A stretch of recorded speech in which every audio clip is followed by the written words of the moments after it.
Our next speaker is Tomas Kokolevsky, who is a security officer at Beyond Gravity. And we go back a couple of years because before he moved to Switzerland, or when he moved to Switzerland, you came to Swiss Cyberstorm. And it was one of the first person he talked to, and I gave him very bad advice how to land a job in Switzerland. He didn't adhere to advice and got a far better job than I thought was possible. And now he's back with a presentation and how he protects data in the cloud, or how he thinks everybody should protect from the threats out there in the cloud. Thank you for coming, Thomas. Thank you, everybody. So I'll be speaking about the situation when US laws turn our cloud service providers into a threat. So something about me, I'm an information security officer for Beyond Gravity. As Christian mentioned, this is a Swiss airspace defense organization. And for the last 5 years, I've been quite active in the topic of sovereign data, airspace data, cloud service, government cloud. I do like adventure. It usually brings me to things like glaciers or heavily regulated industries. So today we'll be speaking about the topic. It has 3 parts. So I'll be covering first the digital sovereignty and the challenges related to strategic data. I'll be speaking about US laws which shape our world. And then last, I'll offer some resilience strategies which we found. These are not, of course, the only ones. These are the ones which I have experience with. So now it's a trick question. Who here uses a cloud service provider? I guess it's a loaded question, I have to say. I'm sorry, because at this point, we're almost locked in. Almost everybody is using some form of cloud service provider. Now, can we leave? Not exactly. We have increasing pressures for operational capacities, requirements, cyber threat remediation, and with the resources we have available in IT departments, it's almost impossible to do everything yourself. And we need partners. Now, the question is, do we have the right partners for strategic data? When we speak about strategic data, we mean strategic capabilities.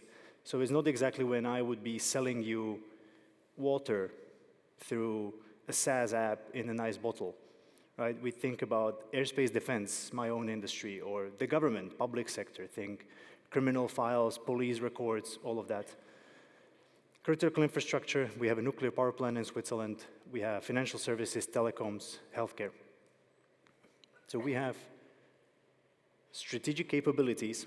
Why are they strategic? Well, if they got disrupted, such a disruption would affect us all. It would affect the organizations and the nation alike. It would affect our ability to have economic capabilities. You know, imagine the power blackout from the previous speaker. Amazing presentation. Imagine if this were to happen to us. The economy would be immediately collapsing, right? So we care about these, and we need to maintain these sectors. But you must also imagine that these sectors are now digitally transformed. We worked so hard for Industry 4.0, so now it is data and digital systems that are driving decisions in these sectors. So data has become strategic. In order for nations to be able to sustain their capabilities, they must be able to protect their data. This is the sovereign data. You might have multiple different definitions of sovereign data. This is what I can offer to you. So a nation, for it to sustain its critical industries and critical sub-services, it needs to understand where is the data, how is it being processed, and under which jurisdiction it falls into. There's, of course, more than just the cybersecurity aspect, right? So we, of course, care about things like antivirus and multi-factor authentication. And if you go through this conference, I guess you'll learn multiple different aspects and elements of cybersecurity and what does a good cybersecurity look like. But you must understand that when we talk about critical sectors to a nation, we also speak about this huge dimension of geopolitics and jurisdiction that influences us and creates this big compliance layer on top of the data. Governments understand the risk to these sectors, and they inform us through regulation and laws and policies what we can and cannot do with this information. We still can be data owners. So for example, it's your company, so you get to decide how you do your business, but you're not exactly free to do whatever you want with this data anymore. Imagine you have a nuclear power plant. You're not exactly free to choose where you and to whom you share these details. So we have a strategic data and we have strategic data needs, but we have no strategic European clouds. There's less than 5% market share of European clouds. We are absolutely dependent on United States clouds. Can we trust them? So let's do an overview of the different laws that affect us. So first is the Foreign Intelligence Surveillance Act, the FISA, specifically Section 702. This is the evergreen. It's in power since the 70s. You know, it's never gone away. They keep re-expanding, reaffirming it every 5 years, and every couple of years they add new and new features to this law. So recently they introduced scope in 2024 that includes all cloud service providers, ISPs, and data centers. So imagine anything digital that's related to the United States is spied upon. This is a secret law, so don't think the police, think more the NSA and the Edward Snowden revelations from last year. But these things didn't go away. They are still here. Right? It's not used for economic espionage, presumably. But you know, when we talk about a nuclear power plant or airspace defense programs, how much economic espionage are we really talking about? It's pretty strategic. And the legal barriers might not hold the same as they did before. There's a reason that there's a balancing act. There are these so-called FISC courts, so that's the Federal Intelligence Surveillance Court. So they need to verify whether you do or do not have a rightful case to do espionage on somebody. I wouldn't get really excited about this because there's an approval rate of 99 or 97%. So, you know, if your case really depends on this court, you're not going to make it. The other one is the executive order. An executive order is something like a presidential law. That's a United States thing. The president can say, this is a law, and that's a law. So this is a gag order. So I'll quote to you, I'll read aloud from this. So a cloud service provider to immediately provide the government with all information, facilities, or assistance necessary to accomplish the acquisition, the spying, in a manner that will protect the secrecy of the acquisition. Meaning, if the government tells a cloud service provider to spy on you, the cloud service provider is prohibited from telling you, otherwise they violate this law. And the last one is probably the loudest one is the Cloud Act. So the Cloud Act it's a recent addition in 2018. It became active because Microsoft sued the US government where they said, we don't want to release you any data from outside of the United States. And the government informed Microsoft that they never meant it to be US only and that the law should follow the provider, not the territory. The difference between the Cloud Act and the FISA is that the Cloud Act is responsible for normal police legal investigations. So when you get a Cloud Act subpoena, you will get informed by your cloud service provider. If you get the former one, they are not allowed to tell you. So in the legal summary, what do we have? So we have a very motivated government which has tools, procedures, organizations, and a governance model in place to spy on you. You don't really build a multi-billion-dollar machinery just to look at it. There are strong indicators of geopolitical risk. Of course, all of that is classified. Like, are they spying on you? You will never know. How would you know? Unless you are in the government or in the Secret Service, you will not get that information. But what you have and what we have are indicators from different EU processes, policies, laws being put into place, announcements of governments. And they did find it unnecessary and disproportionate. Because of that, they instituted the Schrems 1 and Schrems 2, which broke down the safe harbor for GDPR. And you can see that there's a constant chatter about Cloud Act, and different governments are announcing that they need to rethink their cloud strategy. The other one is this new geopolitical dimension. So when we have a full dependency on US clouds, do we consider US as a friend or as a competitor? And I think it's best to read or listen to what the US themselves are saying. So last week there was a conference, Cybertech, where Mike Pompeo, the ex-CIA director, said himself that he thinks the US is the best friend to Europe and the fiercest competitor. That's literally what he said. You can also ask, what are the Americans themselves doing with their own sovereign data? Are the Americans trusting their public cloud? The answer is no. No way. If you have American sovereign data, so-called CUI, you're not allowed under any circumstance to put it outside of FedRAMP cloud. FedRAMP is this government certification program where Microsoft and Azure and Amazon have to create government versions of the cloud, so-called community cloud. So one of them is Amazon GovCloud, is the name of the product, and then Azure GCC High. These are certified, so one of the requirements in FedRAMP, there's 1,000 different requirements. You can read them online. It's the NIST 853 federal standard. For example, the interesting requirement is every single person who works in this data center has to go through a background check. They want to have absolutely full control of what is in, what moves, what doesn't move. So the government, United States government, does not trust their own public clouds. In Europe, we have a huge debate on what data can we put into their public clouds. In America, it's clear, none. Okay, what about the claims of cloud providers? So you have Microsoft who tells you that they will never look at your data, and they have this multi-step procedure where they will access and open the HSM, where you have the keys. And Amazon talks about the AWS Nitro, which I think is a cool technology, and they claim there's no operator access. Do these claims stand up to reality? So of course we need to understand no reasonable cloud service provider is ever going to tell you that they allow spying on you. The customers would just go away.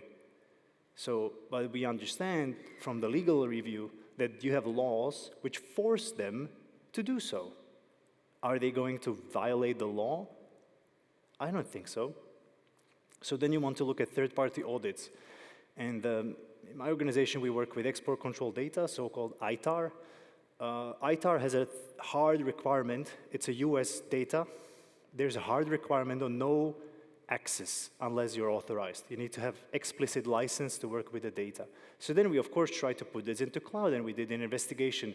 Hey, government, can we put this into the cloud? They say no operator access. The answer is no. Only FedRAMP. You can only put US data in cloud regardless of what the operator says. No operator access is nice, but there has never been an independent audit. There's never been any formal verification on the hardware level that is really true. In Europe, we're slowly getting there. So one thing is that we have no FedRAMP equivalent. There's no sovereign cloud in a large strategic capability. We still have a huge dependency on American clouds. But then, with GDPR, we started to talk about data, jurisdiction, territorial location, so that personal data has to stay in Europe. And if you want to store personal data in the United States or China, you need to fill out some paperwork. That was the very beginning. Now we're getting into the NIS2 and DORA, where we talk about clouds being a strategic third party, where we need to do risk assessments on the geopolitical risk. It's not exactly the same as a full NIST requirement where we have full detailed requirements, but I think it's also very hard for any government to institute such requirements because, as there are no large European cloud players, how do you regulate it in a way that doesn't break 80% of the companies from day one? I think it's a very big challenge. Coming back to strategic sectors, so now that we understand that the cloud data is not exactly, there are laws which allow the Americans to access your cloud data when they really need to. I think this is the essential part. So which of these sectors would they ever need to access? And I gave them a subjective ordering of which sectors do I think are most impacted and which are not so impacted. I think if you're in airspace, you're 100% right there on the radar of danger zone. Like if you make anything that go to an orbit, you can be absolutely certain cloud service providers will be very motivated to see this data. Then it goes through government, the inner workings, critical infrastructure, down to financial services, telco, healthcare. Maybe if you have data on what sickness does the president have, yeah, maybe that's not exactly banal. Maybe that's more on the critical side, but this is for each of us to define and understand and assess on our own. We are all risk professionals now. Welcome to the world. For resilience strategies, once we did our risk assessment and we understand, is this an issue that affects us specifically? Can we ignore it? Maybe we can ignore it if we're not affected. Maybe we cannot ignore it. Maybe we have specific regulation that forces us to act on this. So the three options which I came across during my time was hold your own key, it was confidential compute, and it was a hybrid architecture. Now each has different blend of how much trust do you give to your cloud service provider. Let me give you a brief overview. I don't think we can go into a very deep level because it's a limited time, but let me at least introduce you to these. So hold your own key is a cryptography idea that you keep the keys, the cryptographic key, in your organization in some sort of an HSM. This is opposed to bring your own key, which is the more common. So bring your own key is this idea that you generate your key and you send it over to the cloud service provider. Think of it as sharing a password with somebody. They will keep it in a high secure environment of their own, so don't worry, it's not going to be posted on as a post-it note somewhere. It's just not a good confidentiality control. It's an administrative control, right? How is that possible? Well, because if they control the key, they control what is decrypted by that key. And either they use a wrapper, so they have the data layer encrypted by their own key, and that is only encrypted by your key, but they control the small key, which can always decrypt your data. And as long as you do not revoke your own key, they can do whatever they want, or they just instruct the HSM, their HSM, to decrypt the data as they need it. So opposed to this, there's the hold your own key. Hold your own key basically means you purchase your own box, which stores the key, and then you have some sort of a proxy. And every request that goes to the cloud goes through this proxy, and all the data is encrypted before it leaves your premises. It's a nightmare, I have to say. It's a very expensive, slow. Any availability issue on the HSM is immediately going to brick your cloud. But that's what you need if you want to really get away the cloud provider from accessing your data. So you need to be really careful on which use case. This is not for every single use case. This is more for I have an ERP system somewhere in the cloud, and I have some files which are really, really super secret, and I don't want the cloud to know, so I only want to encrypt these couple data files. Maybe this is one of your options. Confidential compute is the new sexy technology on the block. Confidential compute works with chips. So the chip is the source of trust. You don't trust the cloud service provider, you don't trust the operating system, you trust the chip from AMD or Intel. It basically creates a memory region which is encrypted and is only decrypted while that code is running. So when the instruction hits your code, that memory region is decrypted, and when instruction goes back to kernel or to another user, it's re-encrypted again. Meaning, even if another user wants to access your data, there is no single point where they can read it. So how it works is that you build your application, and then you patch it to storage and databases and everything, and when the application is running, then you load it with access to your sensitive data, you do your transactions, and you close the system. The cloud service provider will never know what happened inside.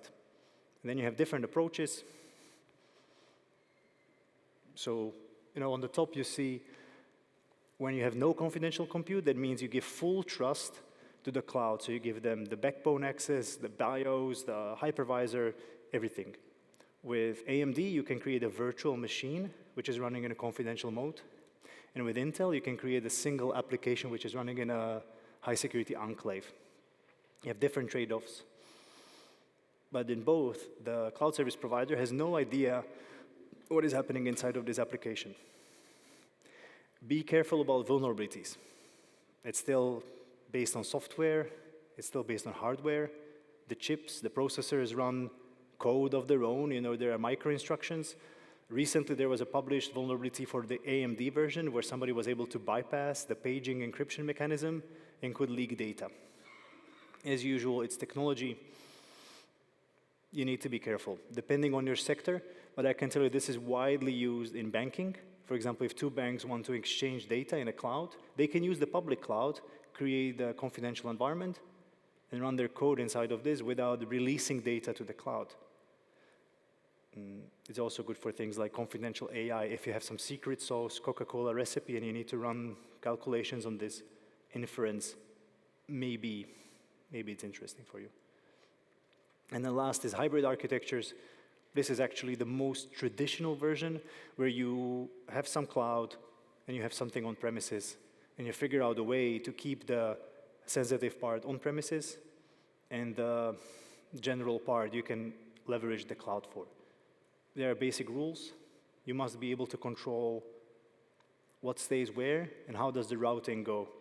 So processing. So you must ensure that data, if you have anything really critically sensitive, it cannot go to the cloud. So you need to then choose which components do we use.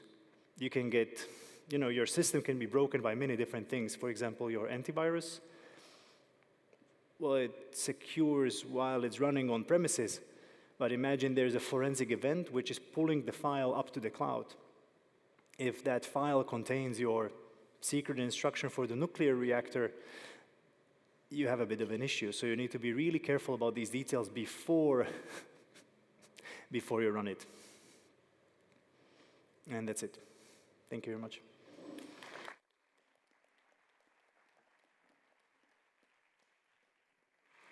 Very, very good. Thank you very much, Thomas. I'll give you the chocolate first, and you respond to questions afterwards. We'll do it like that. We have plenty of time for a change. Yes, Camino, please. Excellent presentation, thank you. So I have a question. So this is all part of kind of the whole concept of weaponized interdependence. What was it that European players were doing over the past 30 years? Were they in a deep slumber not to realize the degree to which they had become so dependent on US services, cloud services, and so forth? I can only give you a subjective answer on this. I think it's a great question. I don't know. When you go to security conferences related to airspace, it's a niche. In Europe, it's a complete niche.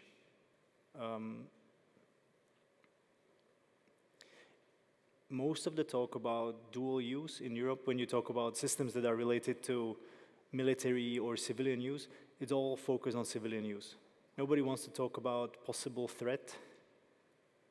We're not really admitting that there's war in Ukraine. I think we don't want to change much. So were we asleep? I think yes. But I'm very biased on this because I'm in an industry that's extremely exposed to these things. So for us, it's something which, this data sovereignty is a very loud topic which is banging on our door daily. And we understand that we have horrible penalties if we violate it. For example, in the case of ITAR, there's a $500,000 penalty if you store an ITAR file outside of the secure zone. And if that's only a mishap, if they actually find that you have no due process, that's up to 1 million and or 10 years in prison. So now imagine if you have a distributed database cluster which holds 10 terabytes, how many lifetime sentences can you keep into this database cluster? So for us, it's extremely loud, extremely obvious as an issue that we need to solve now. For others, it's not an issue at all. They're waiting for the issue to happen.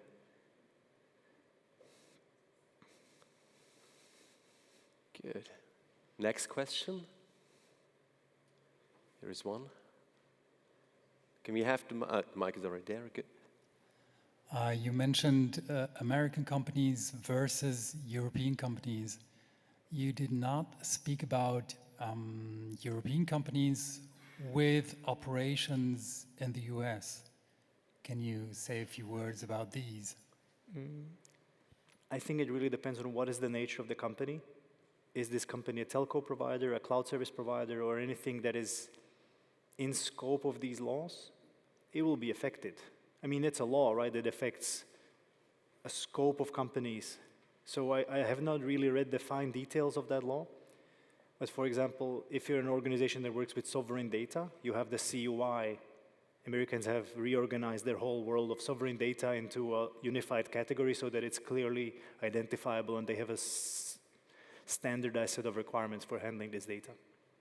Right, so for example, the companies will be affected by these laws or regulations.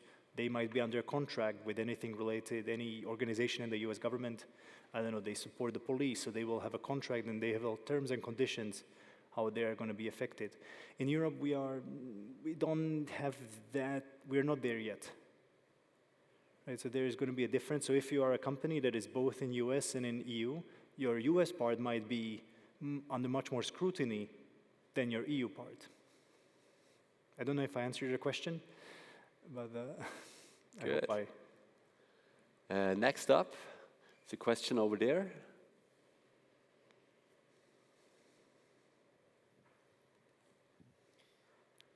So some of these laws are not exactly new, one can argue. Do we have any experience values that we can speak of up to now, kind of what has happened? How have these laws been applied? How have organizations dealt with those requests? Were they informed? Can you speak to that? The loudest examples are from the Cloud Act and from Schrems. So for example, recently there was a case in France where they spoke about the Cloud Act and they requested the director of Microsoft to speak about the possibility so France uploaded government data to Microsoft Cloud and they said it's okay because it's within the French regions of Microsoft and it's a territorial jurisdictional protection. So then they requested an answer from the director of Microsoft, one of the European directors, if he can testify in front of a court, if he can guarantee the data will not leave France. And he says he cannot do that. This was in June or July this year. So he cannot do that. But why? Well, we have seen the laws. The laws apply to Microsoft, the corporate. So if that director wants to keep his job, he needs to do what the corporate says, right? And what does the corporate do? Well, the corporate is subject to these US laws. So unless Microsoft wants to completely separate the two organizations and create a wholly sovereign European Microsoft, we are affected. Good. There is a question in the center.